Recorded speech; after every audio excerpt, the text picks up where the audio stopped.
Et un jour, je lui dis: «Bah, papa, puisque tu vas pêcher, tu veux pas me prendre un jour?» Il me regarde, il me dit: «Toi?» Bah, j'ai dit: «Oui, moi». L'intellectuel de la famille. Et je suis partie en bateau avec lui. Et pendant qu'il pêchait, j'ai entendu une voix qui m'a dit: «Ton papa va mourir». Et là, ça, à l'intérieur de moi, je peux pas expliquer ce qui s'est passé, mais je savais que c'était de la vrai. clairaudience? Oui. Merci d'être avec nous. Bienvenue. La rencontre de Brigitte Nodon sur les canapés. Bonjour. Bonjour. Merci d'être là. Merci à vous, Marc. L'ambassadrice de la paix intérieure. Waouh! Ça, c'est un titre, hein? Oui. Mais qui vous a donné ce titre? J'ai donné une trentaine de suggestions à des personnes. Enfin, il y en a plein qui m'en ont donné aussi. Ouais. Et puis après, ils ont choisi et ils ont décidé que c'était ça. Ambassadrice de la paix intérieure. Oui. Vous êtes en paix? Oui. C'est vrai? Oui. Vous l'avez toujours été? Non. Non, je ne l'ai pas toujours été. Je le suis vraiment depuis une quinzaine d'années. Ouais. Vous allez nous dire comment? Le cheminement? Oui. Qui vous amène à être ce que vous êtes aujourd'hui. Donc, atteindre la paix par la conscience, c'est, on va dire, votre accompagnement, Oui. ce que vous permettez aux gens d'avoir cette paix intérieure. Donc, bienvenue ici sur ABC Talk, parce que autant vous dire que s'il y a quelqu'un qui doit se sentir concerné, c'est Bibi. Oui. Voilà, donc il va falloir que j'aille chercher cette paix intérieure. Oui. Et vous en avez fait un livre, L'être humain, paradoxe et évidemment perfection, qui est ici.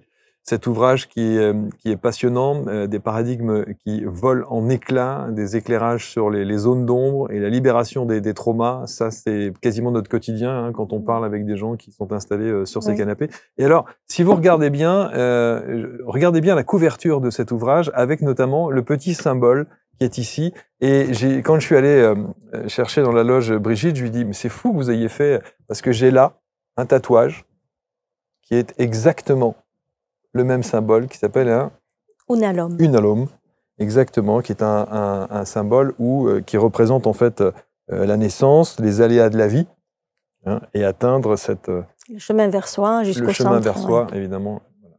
Donc ça, c'est incroyable. Oui. C'est une belle synchronicité. C'est incroyable comme signe, oui. Ce signe, il a une histoire pour vous? Oui. Oui, parce que je suis allée 3 fois au Cambodge. La première fois, c'était un voyage humanitaire avec des copains Toubib. Et les 2 fois suivantes, c'était avec des amis et mon compagnon. Et on a plusieurs copains qui sont expatriés au Cambodge. Et il y en a un qui vend des statues, etc. Et un jour, on était chez lui, la dernière fois. Et j'ai vu ce symbole au mur. Et je lui ai dit, ça me touche le cœur quand je vois ça. Et il me dit, c'est normal, c'est un peu toi. Et je lui dis, pourquoi? Il me dit, parce que par rapport à tout ce que tu m'as raconté, tout ce qu'on a échangé. Et donc, il m'a expliqué il m'a donné l'explication de ce symbole. Donc, une fois on est en chemin vers soi, on essaye d'atteindre le centre le plus souvent possible. Voilà. C'est un joli symbole, hein. Oui, merveilleux. Voilà, et je le trouve assez puissant. Qui êtes-vous, Brigitte? Je m'appelle Brigitte. Je suis thérapeute depuis presque 30 ans maintenant. J'aide les gens à ouvrir leur conscience à qui ils sont pour arriver à trouver la paix. Et je suis heureuse de vivre.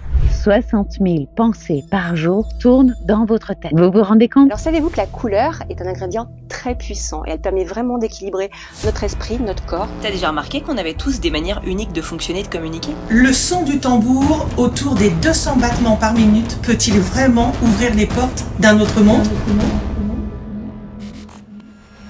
Alors si ce sujet t'intéresse, je t'invite dans le grand événement ABC Talk TV à Lyon aux côtés de Marc Leval et de ses équipes. Lors du week-end Corps, âme, esprit du 2 et 3 novembre prochain à Lyon. Réservé, il y a un petit lien ci-dessous. Dès maintenant sur le site d'ABC Talk. Super hâte de te retrouver. Et moi je me réjouis de vous retrouver. Alors réserve ta place dès maintenant. Je vous attends les amis, à bientôt.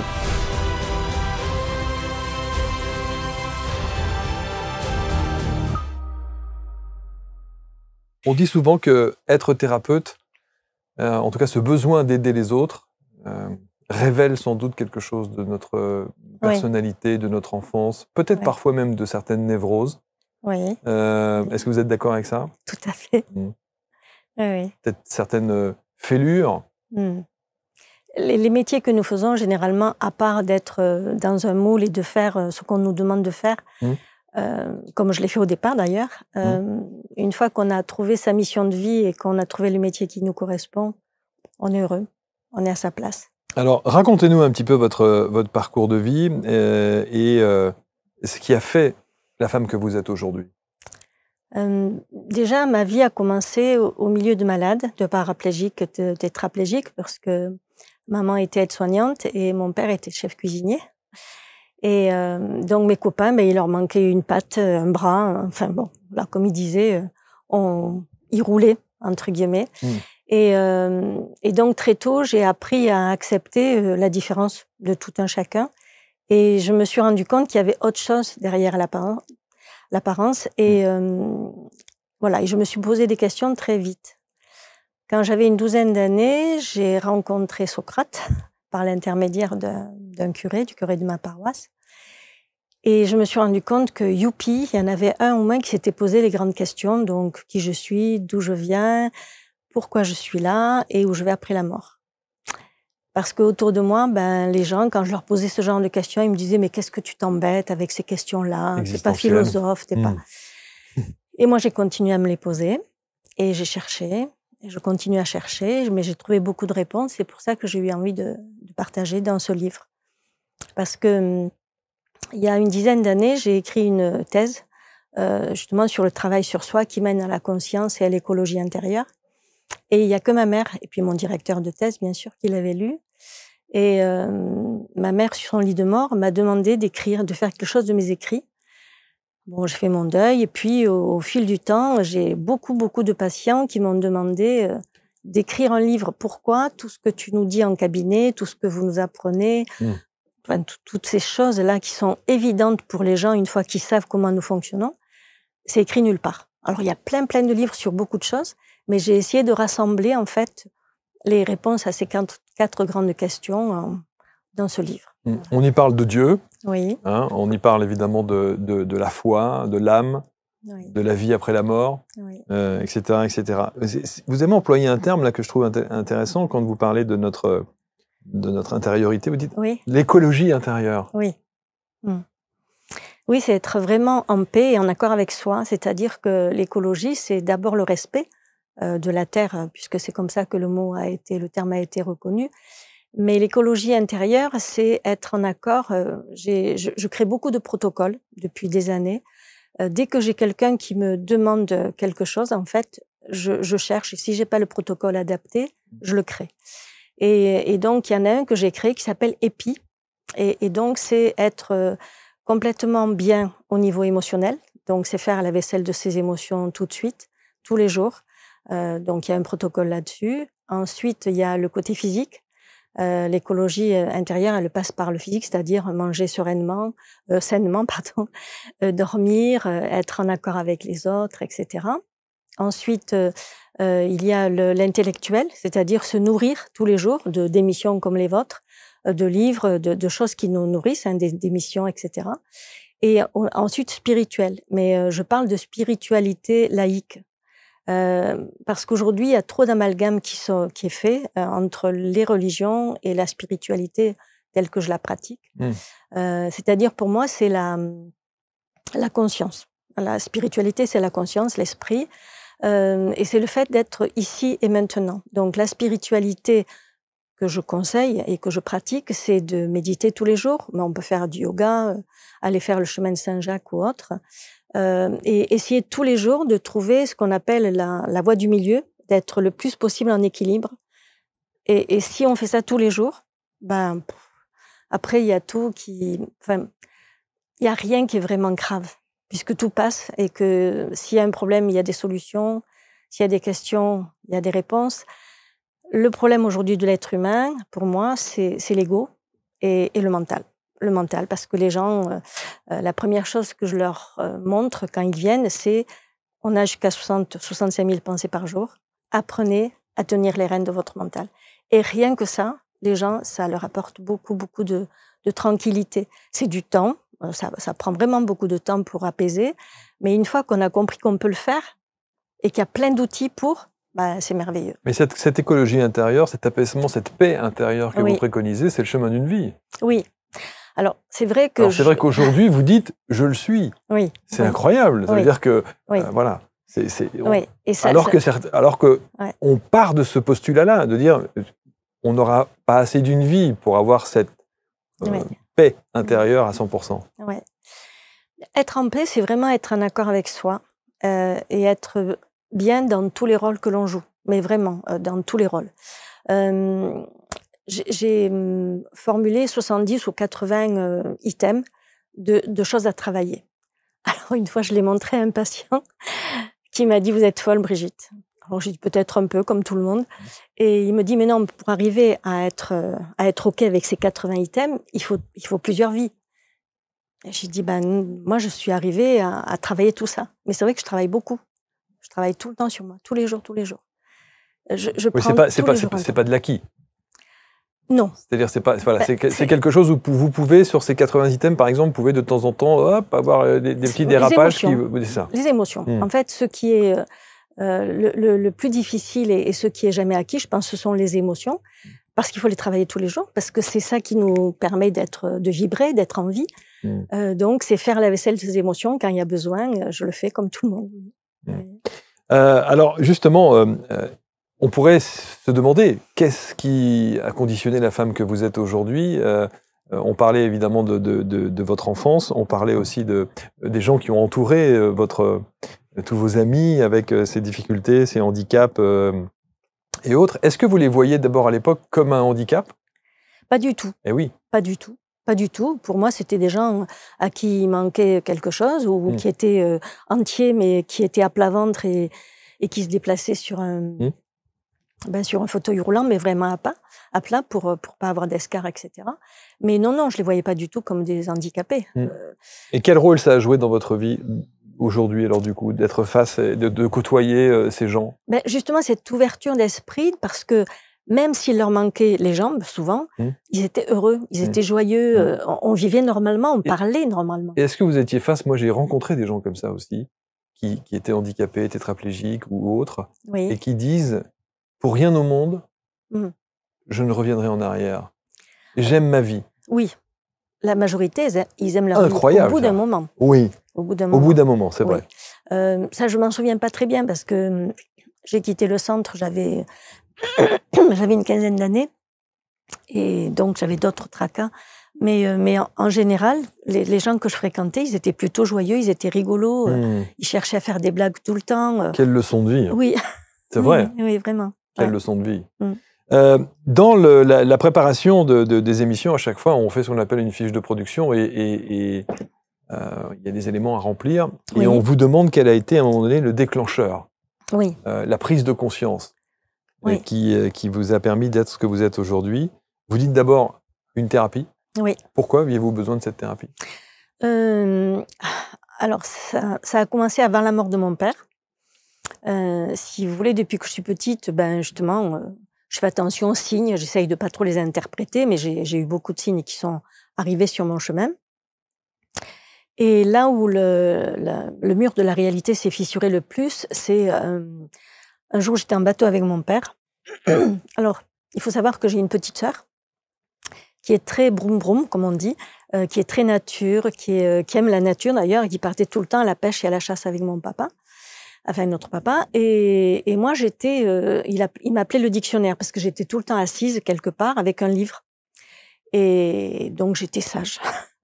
Et quand, à un moment donné, donc en 84, j'espérais vraiment que mon père partage quelque chose avec moi. Et ma mère est partie avec ma petite, à l'époque elle avait 6 ans, Stéphanie. Elles sont parties en vacances et du coup, j'allais souvent chez mon père, je lui amenais à manger puisqu'il m'avait appris à faire la cuisine. Et un jour, je lui dis, papa, puisque tu vas pêcher, tu veux pas me prendre un jour? Il me regarde, il me dit, toi? J'ai dit oui, moi. L'intellectuel de la famille. Et je suis partie en bateau avec lui. Et pendant qu'il pêchait, j'ai entendu une voix qui m'a dit, ton papa va mourir. Et là, ça, à l'intérieur de moi, je peux pas expliquer ce qui s'est passé, mais je savais que c'était de la clairaudience. Oui. Et quand je suis rentrée, je l'ai téléphoné à maman, et elle m'a dit, qui te l'a dit? J'ai dit, un messager de Dieu, je sais pas, je l'ai entendu. Et elle m'a dit, je viens, je rentre. Et donc, elle est rentrée de Haute-Savoie. Donc, elle vous a pris au sérieux? Oui.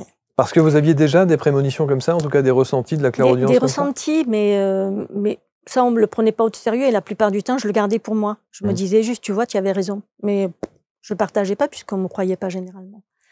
Mais là, ma mère m'a cru, peut-être qu'elle l'a senti aussi, je ne sais pas. Et 2 mois après, mon père est mort. Donc, si vous voulez, là, j'ai vraiment continué à chercher encore plus profondément. Bon, à l'époque, il n'y avait pas Internet, hein, donc j'ai acheté des livres et j'ai cherché. J'ai discuté avec le curé, enfin voilà. Et j'ai continué à chercher. Est-ce que vous parlez de la foi que vous avez, qui n'a pas été ébranlée? Alors, elle a été ébranlée d'une certaine manière parce que j'ai morflé. Mais par rapport au décès de votre père? Alors, non, elle n'a pas été ébranlée à ce moment-là. Je ne comprenais pas pourquoi ça arrivait, mais je gardais la foi quand même. Je gardais la foi quand même parce que mon père lisait beaucoup de livres ésotériques sur le magnétisme, etc. Et je me suis dit, si lui, il y croit, il y a cru, c'est que j'ai quelque chose à comprendre. Et je pense que si je n'avais pas eu cette expérience-là, j'aurais peut-être pas cherché autant. Donc, Ces perceptions, vous les avez encore aujourd'hui? Alors, je les ai plus de la même manière, c'est-à-dire que je n'entends plus, j'ai plus de voix qui me parle, mais j'ai des certitudes. C'est-à-dire que avec le temps, j'ai développé ce que j'appelle une typologie de ressenti. Et c'est ce que j'apprends à mes patients parce qu'aujourd'hui, comme par hasard, j'ai beaucoup de consultants qui viennent avec plein de questions existentielles et plein de facultés extrasensorielles. Il y en a vraiment beaucoup, de plus en plus. Et je leur explique que c'est important qu'ils écrivent leurs ressentis pour qu'ils se fassent leur propre typologie. C'est-à-dire qu'en fonction des rêves que je fais, en fonction des ressentis que j'ai, en fonction des signes, mais il faut savoir les interpréter et puis vraiment écouter ce qui se passe dans notre cœur, ils peuvent se faire confiance et écouter leurs intuitions, ne pas aller à certains endroits s'ils ne le sentent pas. D'ailleurs, ça me fait penser à une jeune femme que j'adore et qui m'adore aussi, que je vois plus, qui vit à Dubaï aujourd'hui. Cette jeune femme, elle a échappé à l'attentat du Bataclan parce qu'elle travaillait et le vendredi soir à Paris, donc ça faisait un moment que je ne la voyais plus. Et le vendredi soir, quand elle a eu fini, elle était fatiguée et elle m'a dit le lendemain quand elle m'a appelée, je me suis dit, je suis épuisée. Si Brigitte était là, qu'est-ce qu'elle me dirait? Écoute-toi, je suis fatiguée, j'ai pas envie d'y aller. J'ai vraiment pas envie d'y aller. Elle devait aller à ce concert. Et elle a appelé son mari aujourd'hui et elle lui a dit, écoute, je suis fatiguée, j'ai pas envie. Et il lui a dit, j'y vais pas non plus. Voilà. Et moi, quand j'ai vu ça à la télé, j'ai essayé de l'appeler parce que j'avais toujours son numéro et elle m'a pas répondu. Alors on s'est couché très tard, mais dans l'après-midi, elle m'a appelé et elle m'a dit, tout va bien. Je devais aller dîner au Cambodge, j'y suis pas allée. Il y a eu aussi la première vague. Voilà. Donc effectivement, ce travail de développement de son intuition, il est essentiel. très important. Elle est essentielle. Oui. Et ça se travaille. Et ça se travaille, oui. Ouais. Vous parlez de l'intuition, moi j'appelle ça l'intuition plus, voire même de la médiumnité ou de la clairaudience, clairvoyance, ou des choses comme ça. Mais vous préférez parler d'intuition? Oui, parce qu'il y a beaucoup de personnes que ça dérange, en fait. La médiumnité, pour moi, c'est les personnes qui sont vraiment en contact avec des morts, donc des entités qui sont autour de nous, etc. Les voyants, c'est des personnes qui, à mon sens, se branchent sur les annales akashiques, sur l'inconscient collectif, sur toutes les énergies qui sont là. L'intuition, c'est tout le monde qui en a. Tout le monde, vraiment tout le monde. Et le reste aussi, on va vous dire. On Plus a ou tous moins. la possibilité. Tous ceux qui s'installent là vont vous dire, on a tous la possibilité d'eux. Oui, voilà. Mais quand même, basiquement, on va dire que la majorité des êtres humains ont de l'intuition, mais on ne nous apprend pas du tout à les écouter. On ne nous apprend pas à les développer, et c'est dommage. Moi, j'ai plusieurs petits-enfants, et ils développent tout ça parce ils sentent, ils savent des choses à l'avance, etc. Et je trouve ça extraordinaire. Et alors que mon fils était comme ça, ma fille, elle est toujours comme ça, heureusement, elle a 46 ans dans quelques jours. Mais mon fils, je l'ai bridé. Parce qu'à l'époque, je ne voulais pas en entendre parler et je lui disais arrête avec ce que tu vois, ça n'existe pas. Alors que vous étiez quand même bien placé. Et oui, mais il y a eu une période où je suis redevenue stupide, entre guillemets, fermée à tout ça. Voilà. Et vous avez évolué et changé. Oui. Alors, ce qui est toujours très intéressant, Brigitte, c'est que vous vous présentez comme thérapeute. Oui.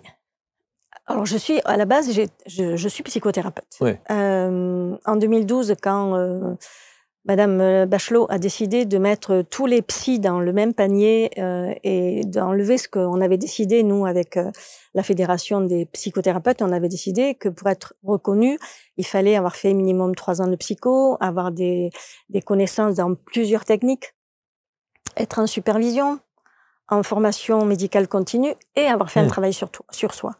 Et tout a été mis à la poubelle et ils ont décidé qu'à partir de maintenant, tous les psychiatres, psychanalystes et psychologues, et même médecins, je crois, seraient psychothérapeutes de droit. Et alors ça, moi, j'ai pas supporté. Et comme je suis en accord avec moi, j'ai enlevé psychothérapeute et j'ai décidé d'être thérapeute. Voilà. Depuis, je suis thérapeute. Officiellement, je suis toujours psychothérapeute, mais dans mon cœur, je suis thérapeute. Donc, thérapeute holistique. Oui, alors je suis contente que vous ayez mis que EMDR, ouais. Parce que holistique, si vous voulez, c'est dans le sens que je travaille vraiment à un niveau de l'âme, de l'esprit, de la psychologie, etc., mais aussi au niveau du corps, puisque j'ai travaillé pendant 4 ans avec Christian Flech, donc je fais du décodage biologique s'il y a besoin. Mais je préfère le terme EMDR à la limite, parce que depuis 97, c'est quand même vraiment beaucoup ça que je fais. Et j'ai aidé beaucoup de gens à trouver la paix grâce au fait qu'ils ont dépassé leur traumatisme. Et est-ce que vous avez dépassé les vôtres ? Oui, j'ai dépassé, j'ai plus de dépendance, j'avais la phobie du vide, moi j'attaque de front, donc j'ai fait de la varap, j'ai sauté en parapente et j'ai arrêté d'avoir peur du vide. Voilà. Alors comment se travaille votre accompagnement ? De quelle manière est-ce qu'on peut demander un accompagnement de Brigitte ? Déjà aujourd'hui, il n'y a que les personnes qui savent comment je travaille qui viennent me voir. C'est-à-dire que ça fait des années que je fais plus du tout de pub, que je suis plus sur aucun... Enfin, je fais un peu les réseaux sociaux, mais c'est-à-dire qu'aujourd'hui, je prends plus du tout de personnes qui viennent me voir par Internet ou par autre chose. Je prends que des gens qui me connaissent et qui transmettent mes coordonnées à quelqu'un. Pourquoi ? Parce que je travaille d'une façon pas très orthodoxe, me disent mes collègues. C'est-à-dire que je travaille vraiment sur plusieurs plans et que j'ai demandé à l'esprit de m'envoyer que des personnes qui sont prêtes à s'engager vers elles-mêmes. Voilà. Mon objectif, déjà, c'est de les rendre autonomes. Donc, ça dépend pour quelles raisons ils viennent me voir. Si c'est un psychotraumatisme, je leur permets de se libérer du psychotrauma. Si c'est une dépendance, je les aide à comprendre qu'est-ce que la dépendance apaise chez eux. Donc, ils peuvent travailler sur leurs blessures, etc.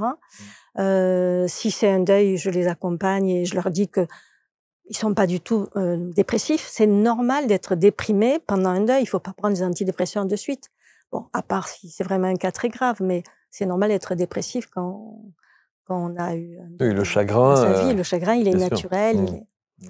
Voilà. Donc après, dès la première fois, je demande quel est l'objectif général, et puis à chaque séance, je demande le contrat aujourd'hui, c'est quoi ? Qu'est-ce que vous voulez repartir avec quoi ? Avec un protocole, avec une solution, avec des... Voilà. Alors, comme vous avez dit, je travaille sur plusieurs plans. Oui. Moi, j'étais resté sur des plans, on va dire, spirituels. Oui, c'est il y a ça aussi. Ah, c'est ça aussi. Ça aussi. Ah, d'accord. Oui, par exemple, j'ai eu une consultante il y a quelques mois qui vient me voir parce qu'elle avait perdu son fils.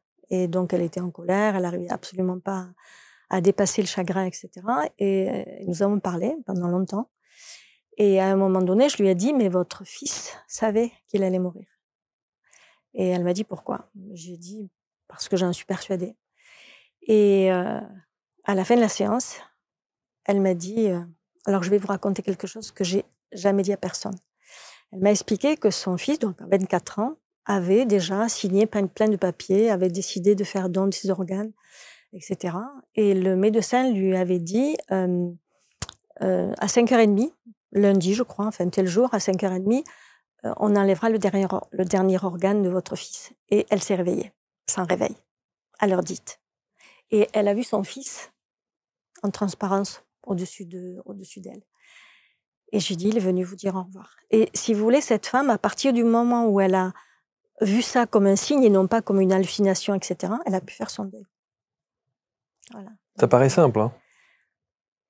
Ben, disons qu'il faut que la personne soit prête. Et puis, je pense qu'il y a la question de l'âme, de la vibration.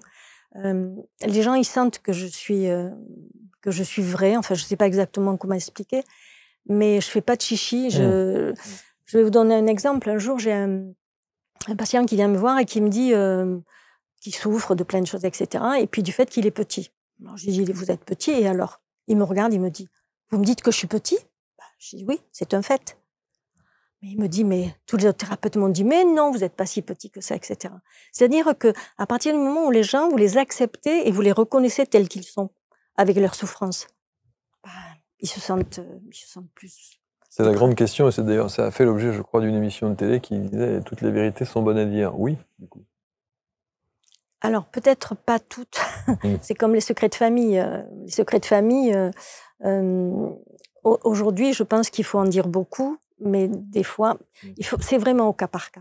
C'est au cas par cas. Ça veut dire, alors, vous avez dit autre chose aussi qui était important, c'est que toutes les personnes qui viennent vous voir, oui. Elles ont déjà cheminé, elles ont déjà avancé spirituellement, elles ont déjà cette ouverture d'esprit. Ça veut dire que vous détectez tout de suite la personne qui n'a pas cette ouverture d'esprit? Oui, mais je l'aide quand même. Ouais. Oui, il y en a qui sont absolument pas prêts. Donc, si vous voulez, là, on parle de Dieu, mais pour moi, Dieu, c'est vraiment un principe universel. C'est pas un bonhomme avec une barbe, etc. Donc, je parle de Dieu avec les personnes que je sens prêtes à échanger sur ce plan-là.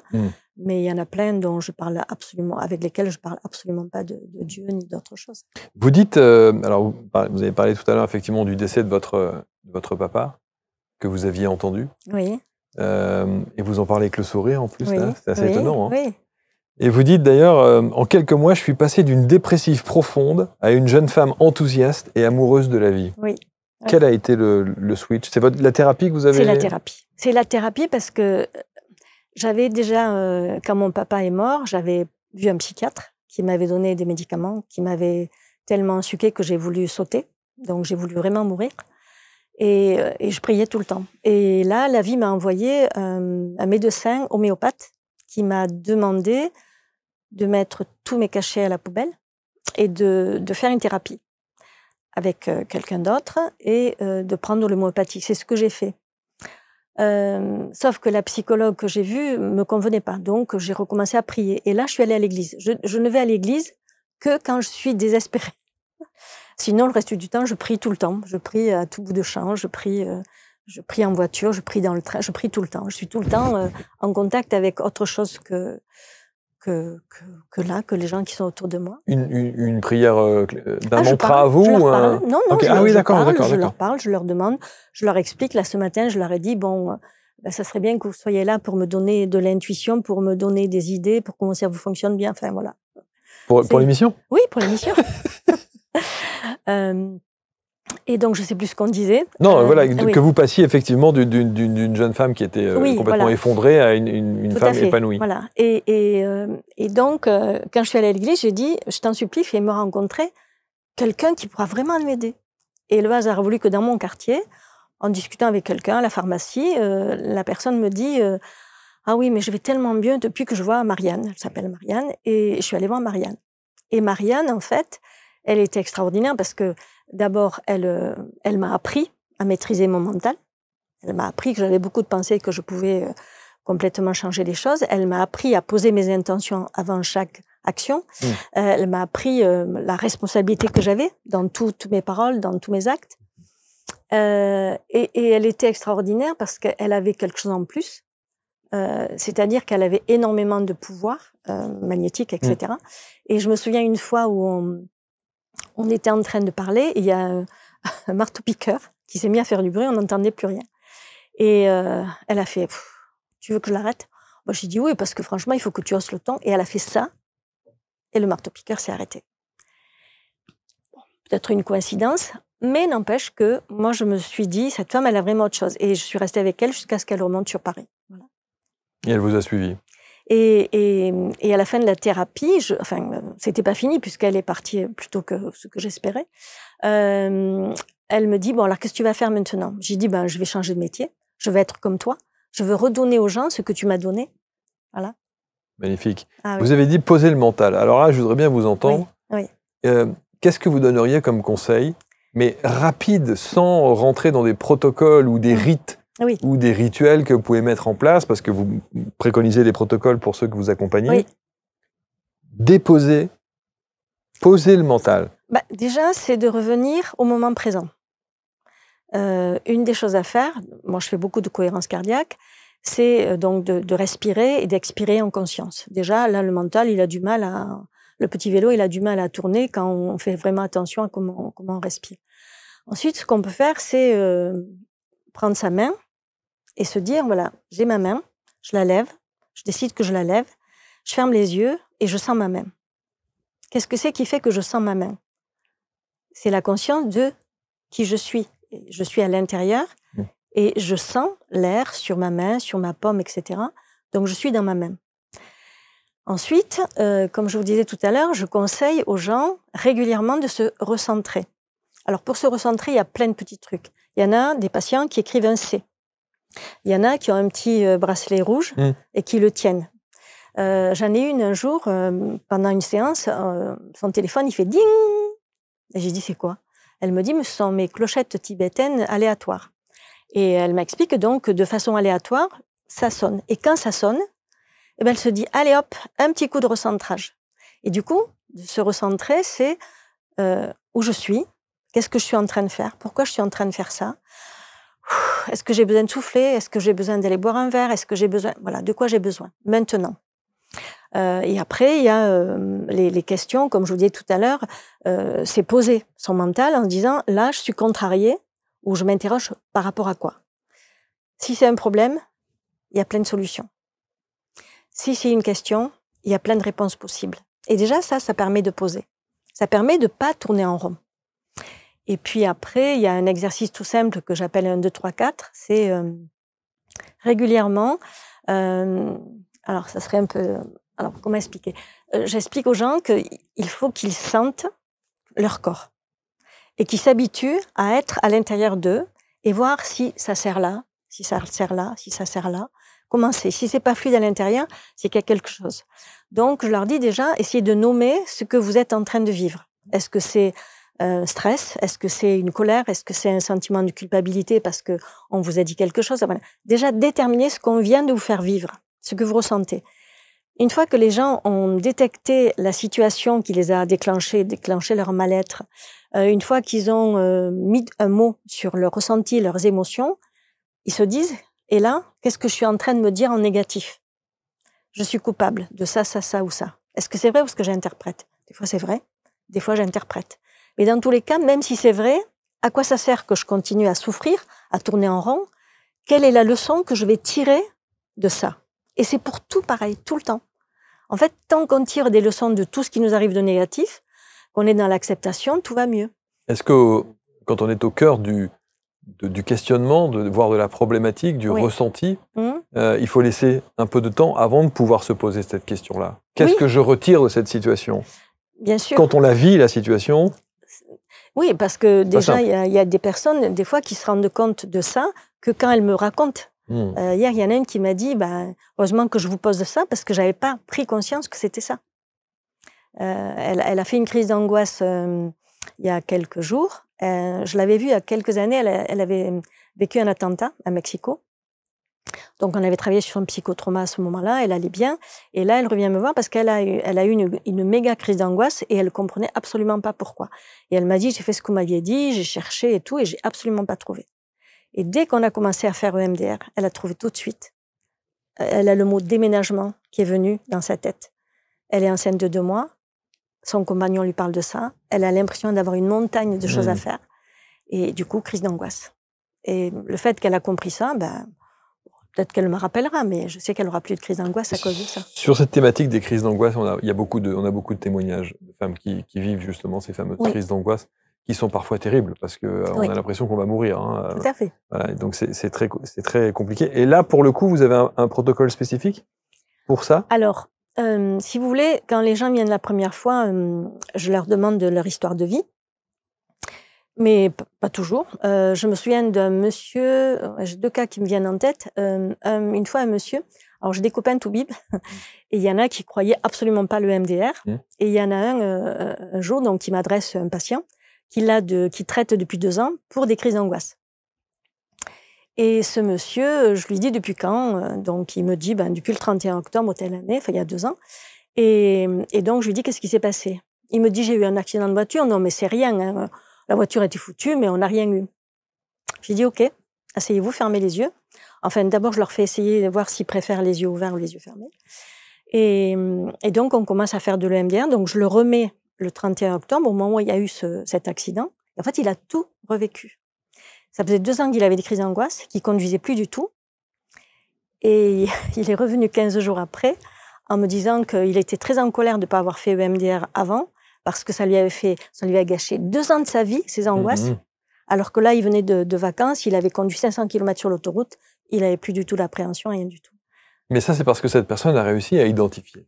Non, il faut comprendre que le MDR permet un retraitement des informations. Le retraitement des informations, c'est que quand vous subissez un gros stress, vous avez dans le cerveau, il y a beaucoup d'informations et il y a 2 amygdales cérébrales. Et il y en a une qui s'occupe du stress. Quand il y a une surproduction d'hormones de stress, en cas d'attentat, d'accident de voiture, d'inondation, de viol, d'inceste, etc., etc., donc quand il y a une surproduction d'hormones de stress, c'est comme si ça engluait l'information dans le moment présent. Et du coup, n'importe quel stimulus extérieur fait que ça va se déclencher. Vous comprenez? Par exemple, j'ai eu une patiente qui avait perdu sa fille pendant une demi-heure quand il y a eu l'attentat à Nice. Oh là là, panique. Elle était assise en face de moi et la porte-fenêtre était ouverte. Et à un moment donné, il y a eu le mur du son qui a fait que ça a fait badaboum et elle a sauté comme ça. Et j'ai dit, vous êtes vraiment encore traumatisée. Donc, on est parti sur le bruit du camion quand... voilà. Donc, si vous voulez, elle savait qu'elle était angoissée, elle ne comprenait pas pourquoi, puisque sa fille, elle l'avait retrouvée quelque temps, enfin une demi-heure après, mais pendant une demi-heure, elle a imaginé sa fille morte.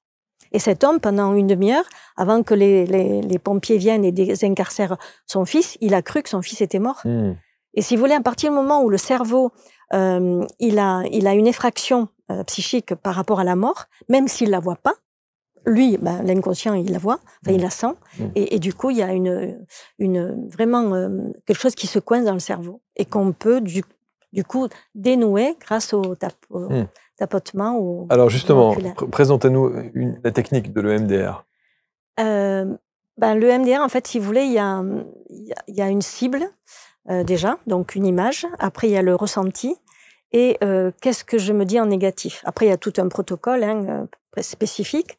Mais quand les gens se mettent dans leur ressenti avec l'image et je suis incapable, je vais pas y arriver, je suis en danger de mort, etc., je leur demande qu'est-ce qu'ils aimeraient se dire à la place. Donc, des fois, c'est j'ai tourné la page, j'ai fait ce qu'il fallait, j'en ai tiré une leçon, etc. Et après, le cerveau fait le travail nécessaire.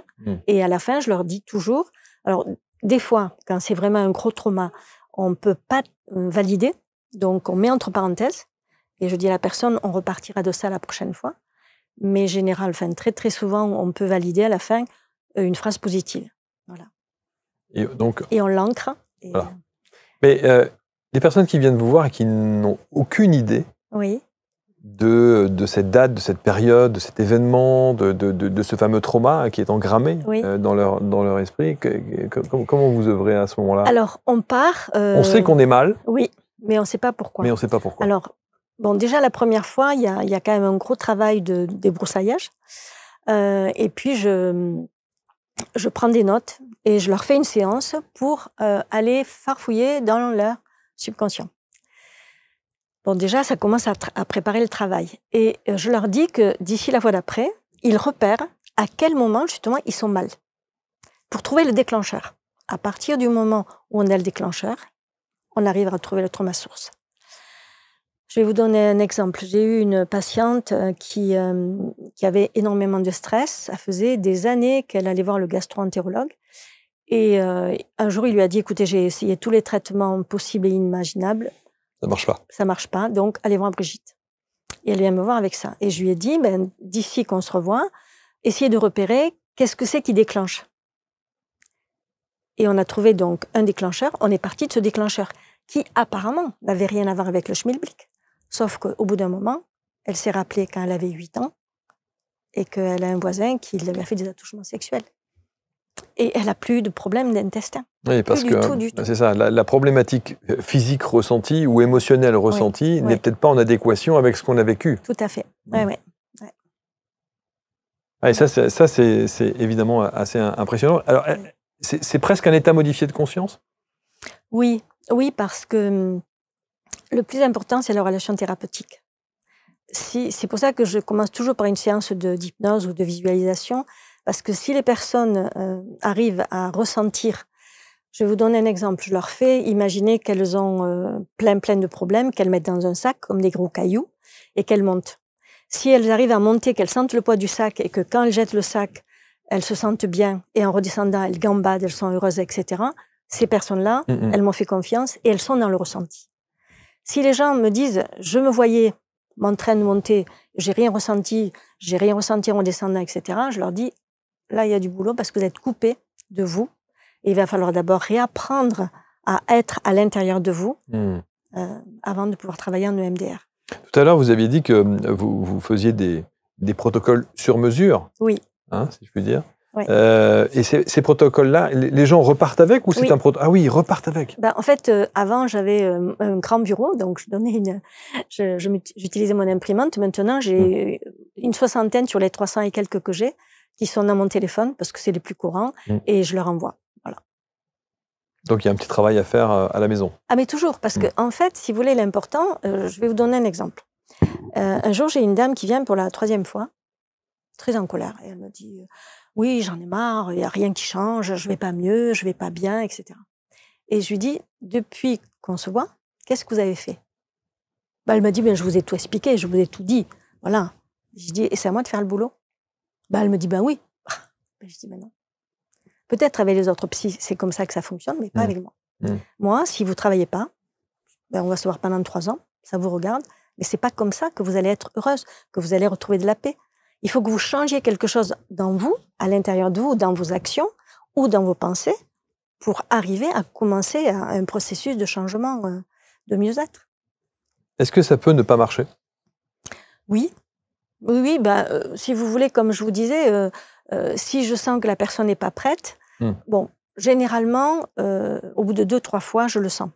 Donc, soit j'envoie vers des collègues, soit j'en ai une fois, je lui ai donné la liste donc des choses à écrire qu'il avait envie de travailler. Et il m'a téléphoné, il m'a dit, Brigitte, il me dit, il y en a trop, je ne suis pas prêt. Et 5 ou 6 ans après, il m'a rappelé. Et j'ai eu une très bonne mémoire. Je lui ai dit, ah oui, vous êtes... Il me dit, mais comment vous vous rappelez? Et j'ai dit, je me rappelle de ça ou ça. Bon, c'est pas tout le temps, hein. Mais là, je me rappelais et il m'a dit, ça y est, je suis prêt. Et il est venu avec sa liste et on a pu travailler.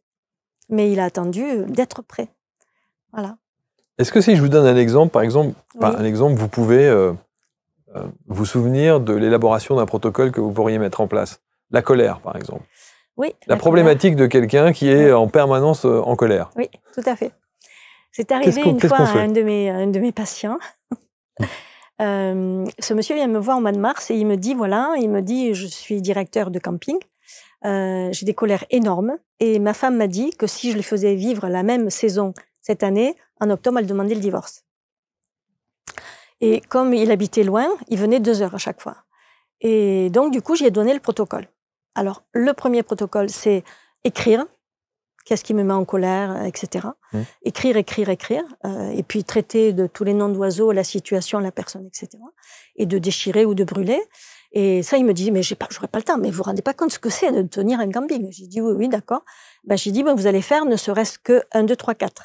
Donc, chaque fois que vous piquez une colère, vous retournez dans votre bureau et vous faites, qu'est-ce que c'est qui m'a mis en colère? Pourquoi? Qu'est-ce qu'il y a eu? Qu'est-ce que j'aurais pu dire? Qu'est-ce que j'aurais pu faire? Et la deuxième fois, Quand il est revenu, au bout de 3 semaines, pour 2 heures à nouveau, il me regarde, il me dit « Qu'est-ce que vous m'avez fait ?» Juste ça? Ouais. Mais oui, parce que à partir du moment où on pose la conscience, comment vous expliquer? Quand on est en colère, on est en colère. Mais si on se dissocie et qu'on se dit, voilà, bon, là, Brigitte, tu es en colère, donc c'est plus moi, c'est Brigitte qui voit qu'elle est en colère. Qu'est-ce que c'est qui te met en colère? Qu'est-ce qu'on fait avec ça? Si vous voulez, il y a, je crois que c'est Maharishi, c'est un sage indien qui a dit « Toute action qui est faite, s'il n'y a pas l'acceptation, ou bien du plaisir, ou bien de l'enthousiasme, c'est une action qui apporte de la souffrance. » Donc c'est pour tout pareil. Si une situation ne vous convient pas et que vous ne l'acceptez pas, et que vous ne pouvez pas la changer, vous êtes malheureux, c'est obligé. Et du coup, lui, il a commencé à prendre du recul. Il s'est rendu compte qu'au lieu de crier, il pouvait aller boire un verre, il pouvait aller marcher 5 minutes, etc. Et il a pris du recul sur lui, mais il faisait 20 fois par jour, hein, il m'a dit. 20 fois par jour. Ah oui, oui. Il m'a dit, dès que j'étais en colère, je revenais dans ma pièce. Après, il faut avoir la volonté. Vraiment. Bon, il voulait rester marié, je pense. Pour la peur? Pareil? Alors, en fait, c'est valable, quelle que soit la problématique? C'est plus compliqué que ça. C'est plus compliqué que ça parce que, par exemple, pour la colère, là, je vous donne un exemple qui est simple, mais quelqu'un, enfin, je pense à des patients, quelqu'un qui a été bafoué, critiqué, rejeté, insulté toute sa vie quand il était petit, quand il est grand, pour enlever la colère, c'est beaucoup plus difficile. Des fois, ça suffit pas, ça me fait penser à un monsieur qui était directeur d'une boîte et il est venu me voir parce que sa fille était venue me voir et elle lui a dit « Papa, tu peux pas continuer comme ça. Maintenant que je travaille avec toi, je comprends pourquoi maman ne te supporte plus. Tu es tout le temps en colère. Tout le temps, tu supportes pas. » Si on lui disait « T'as la cravate de travers », il envoyait... voilà, enfin bon, il était tout le temps... Dès qu'on lui disait quelque chose sur lui, il était en colère.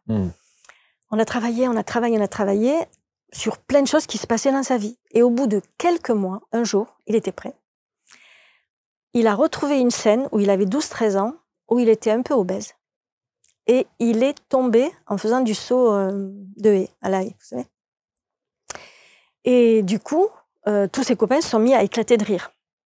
Et lui, il a levé la tête en pensant que le prof allait lui tenir la main et qu'il allait être bienveillant, compatissant, etc. Sauf que quand il avait la tête, il a vu que le prof aussi rigolait. Et ce jour-là, à l'intérieur de lui, il s'est dit « Plus jamais j'accepterai qu'on se foute de moi. » Une humiliation, quelle qu'elle soit. Voilà. Et donc, du coup... il a engrammé ça dans son conscient, subconscient et autres. Tout à fait. Et ça a été un choc pour lui. Ouais. C'est pour ça que c'est... Donc il faut aller chercher ça. Ouais. Et ça doit soulever aussi pas mal de questions sur des secrets de famille, sur des situations qui ne sont pas simples. Non, c'est pas simple. C'est pas simple, mais en même temps, c'est passionnant. J'imagine, oui. Ouais. Et pour les secrets de famille, généralement, ce que je fais, c'est que j'envoie les gens à une collègue qui fait la constellation familiale. Eh oui. Parce que là, c'est extraordinaire, ce qui remonte, quoi. Parce que là, pour le coup, dans votre pratique et votre approche, il y a du transgénérationnel, très souvent. Oui, souvent, oui. Oui, mais en même temps, aujourd'hui, les gens lisent beaucoup. Et du coup, il y a beaucoup de femmes qui viennent, surtout des femmes, j'ai aussi beaucoup d'hommes, mais surtout des dames, qui me disent « J'ai compris que mon arrière-grand-mère était la première et il y a eu ça. Ma grand-mère, ma mère, moi, je suis la première et j'ai une fille et je ne veux pas qu'elle reproduise. » Qui prennent conscience qu'il faut couper la chaîne. Tout à fait, il faut couper la chaîne, c'est ça. Atteindre la paix par la conscience, conscience de qui je suis, et la faire rayonner. C'est votre accompagnement de thérapeute holistique en EMDR, évidemment. L'ambassadrice de la paix intérieure. Je suis sûr qu'il y a des gens qui vont se dire mais tu sais quoi, t'as entendu parler de l'ambassadrice de la paix intérieure? C'est drôle. Je pense qu'on va vous appeler comme ça. Qu'est-ce qui aujourd'hui, quelle était votre plus grande difficulté dans la vie? On parle notamment de la colère, on parle de certaines souffrances, on parle de certains traumas. Vous, qu'est-ce qui vous habitait le plus, sur lequel vous avez dû le plus travailler? De ne pas être en accord avec moi. Ce qui m'a marqué quand j'étais petite, c'est de voir à quel point les gens portaient des masques. Ils disaient quelque chose, ils faisaient le contraire, etc. Puis en travaillant sur moi, mais même toute seule, hein, entre 2 thérapies, à chaque fois, j'ai travaillé sur moi. Donc, j'ai travaillé sur les péchés capitaux. Alors, j'étais pas du tout paresseuse, mais je procrastinais. Donc, j'ai travaillé là-dessus, etc. Et à un moment donné, je me suis rendu compte que moi aussi, je me racontais des histoires. Et que des fois, ben, je faisais quelque chose pour faire plaisir à l'autre, mais qu'après, moi, j'étais soit épuisée, soit en colère contre moi, parce que j'avais fait quelque chose qui était à l'encontre de mes valeurs ou autre. Et à partir de là, si vous voulez, quand j'ai... Maintenant, ça va, parce que c'est au jour le jour, mais quand j'étais plus jeune, j'ai vraiment... Toutes les choses qui me faisaient souffrir, je les ai travaillées. À chaque fois que vous aviez un ressenti de souffrance, où j'étais pas contente de moi, où j'étais en souffrance, ben, j'ai décidé de le travailler. Ouais. À chaque fois. Waouh. On a l'impression que vous avez une armure et que rien ne vous atteint pour le coup.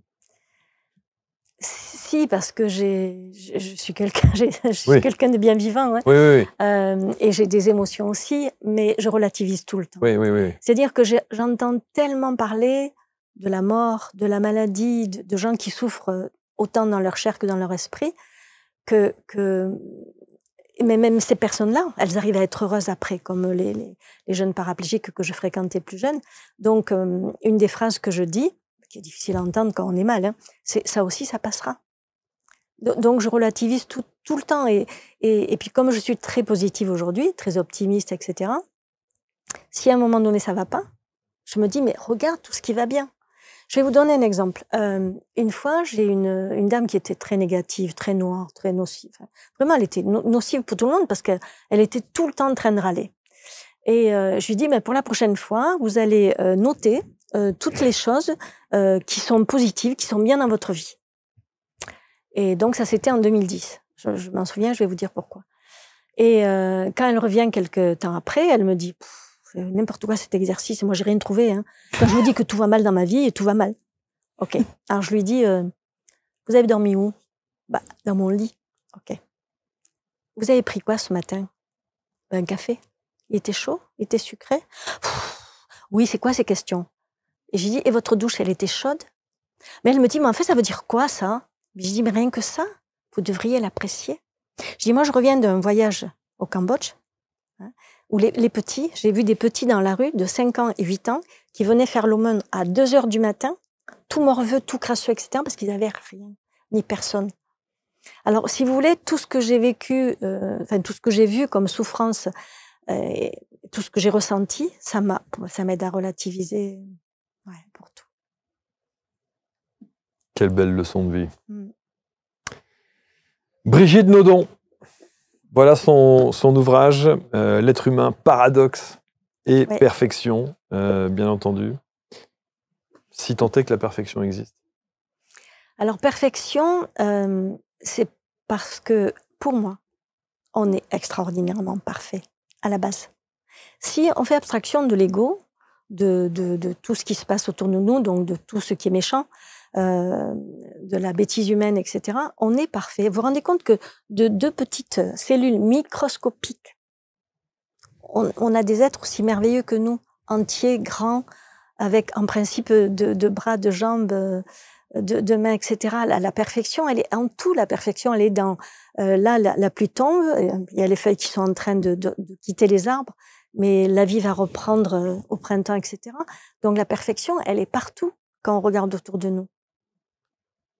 Je trouve. Merci infiniment, Brigitte, d'être venue nous raconter un petit peu d'abord votre parcours de vie, l'expertise, l'accompagnement que vous pouvez préconiser à ceux et celles qui sont dans ce questionnement, dans ces questionnements, dans ces souffrances, parfois. Et on comprend au travers de votre expertise de thérapeute que par des petites approches qui semblent parfois anodines, comme cette dame qui dit « mais enfin, qu'est-ce que c'est que ces questions et d'où ça vient ?» qu'on peut changer la vie. Oui. C'est vraiment prendre de la hauteur. Et si on se met à regarder l'être humain que nous sommes, minuscule, par rapport aux milliards d'autres personnes et à l'humanité entière et à la Terre entière et à tout ce qu'il y a autour de nous, c'est extraordinaire. Mais seulement pour ça, il faut prendre de la hauteur. Merci infiniment. Brigitte Nodon, dernière question avant de vous laisser. Vous ressentez votre papa ou pas? Non. Non? Non. Mais comme ils sont dans mon cœur, tous les deux. Évidemment. Voilà. Merci infiniment. Merci. Merci beaucoup. Merci pour cet ouvrage. Merci pour votre expertise. Merci pour votre sensibilité, votre approche. Et puis, restez l'ambassadrice de la paix intérieure que vous êtes, parce qu'on en a bien besoin. Hein. Oui. Il y en a quelques-uns qui devraient vous consulter, hein, en haut lieu. Vous voyez ce que je veux dire? Bon. Merci beaucoup. Vous consultez en visio, et j'imagine qu'on peut faire plein de choses. Oui, mais je préfère en présentiel. En présentiel, oui. bon. Mais tout le monde n'a pas la Mais possibilité de bien sûr, venir près de oui. Montpellier, donc c'est Oui, pas... oui, j'ai une Parisienne régulièrement au téléphone. Ouais, au téléphone, en WhatsApp. On peut faire plein de choses comme ça. Merci beaucoup. Donc, autour de cette vidéo, vous avez tous les liens pour entrer en contact avec Brigitte Nodon, les liens et les références de son ouvrage, évidemment. Et puis, prenez soin de vous. Hein, c'est le moins qu'on puisse dire. Merci. On se retrouve très vite pour une prochaine rencontre. Salut.